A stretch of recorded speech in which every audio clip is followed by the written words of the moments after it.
যুবক তুমি কেন কবুল পড়ে বিয়ে পড়ো, আমার তো বুঝে আসে না। বাবা আপনি কেন আপনার ছেলেকে কবুল পড়িয়ে বিয়ে দিচ্ছেন, আমার বুঝে আসে না।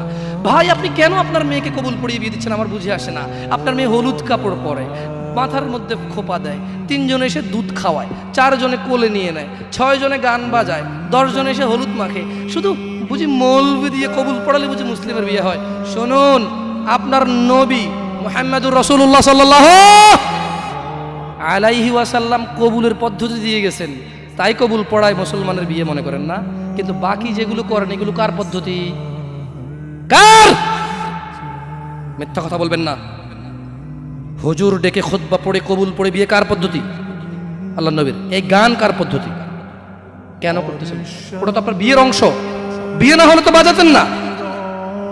বিয়েকে কেন্দ্র করে যেমন কবুল বলছেন, বিয়েকে কেন্দ্র করেই তো গানটা বাজাচ্ছেন। কয়জন নবীর উম্মত আপনি? আপনার নবীর নাম কি? আই এম আস্কিং ইউ, আপনার নবীর নাম কি? আমার নবীর নাম মুহাম্মদ রাসূলুল্লাহ সাল্লাল্লাহু আলাইহি ওয়াসাল্লাম। Who is the messenger of Allah for you?